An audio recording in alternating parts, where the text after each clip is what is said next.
In the summer of 1907, in a letter to his wife from Paris, the poet Rainer Maria Rilke meditates on 3 branches of heather placed in a blue velvet-lined pencil box before him on his desk. The splendor of these fragments, which had arrived folded into her previous letter, he has been admiring for days. The poet notes the various tones and textures of the heather. The radiant green flecked with gold like embroidery woven into a Persian rug with violet silk.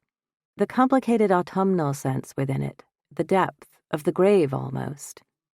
And yet again wind, tar, turpentine, and Salon tea.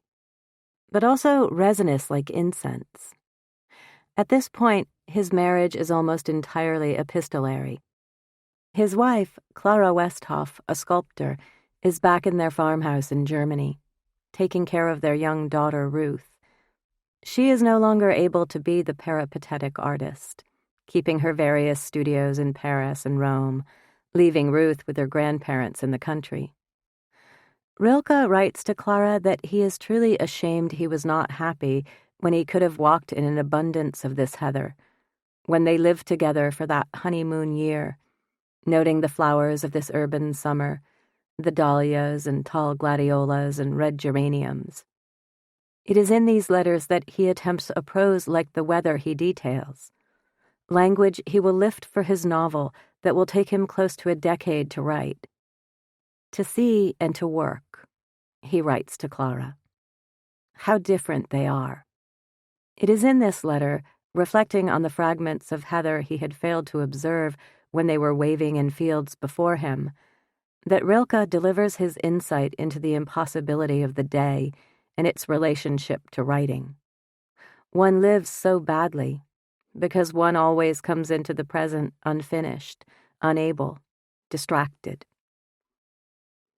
In the summer of 2015, I was supposed to be at work on Drifts, a book I had been under contract for almost as long as I had lived in this city, renting the first floor of a shabby Victorian house in a tree-lined neighborhood so remote it was almost a suburb.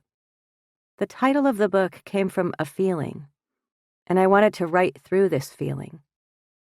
What I really wanted to write was my present tense, which seemed impossible. How can a paragraph be a day, or a day a paragraph? But I couldn't often exist in the room, or even in this paragraph, now. I found myself always distracted. The publishing people told me that I was writing a novel, but I was unsure. What I didn't tell them is that what I longed to write was a small book of wanderings, animals, a paper-thin object, a ghost, filled with an incandescence toward the possibility of a book, as well as a paralysis. Maybe I was writing a novel, in the Robert Walser sense, his short forms like moods and digressions. For me, the sketches I produce now and then are shortish or longish chapters of a novel. The novel I am writing is always the same one, and it might be described as a variously sliced up or torn apart book of myself. What is a drift? Perhaps a drift is a sort of form. For some time, I have been interested in the writing one is doing when one is not writing.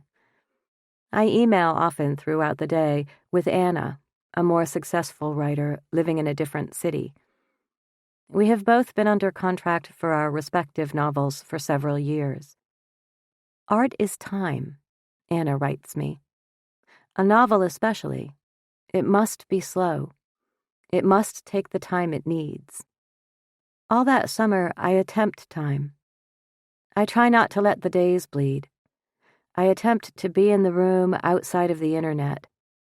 That summer, along with my daily black journals that accumulate in rows like gravestones, I begin keeping a notebook that I think of as the Drifts notebook. Its cover a canary yellow that matches my copy of Walser's The Tanners, which I read in short increments each season, never finishing. I crane my head now and see the first of the yellow notebooks on the small table across the room. in a pile with other filled and partial journals, legal pads, printed out notes, manuscript pages, photographs. Inside the yellow notebook, I wrote my address and my name. Except it was a slightly different version of my last name, which made me feel I had entered the space of fiction. The notebook was for a book called Drifts, but it is a different book from the one I'm trying to write now. I was surprised to find these notes inside the notebook. This Drifts desired to be a detective story, or maybe a murder mystery, like something out of an Antonioni film. Searching for something lost or missing, but I didn't yet know who or what.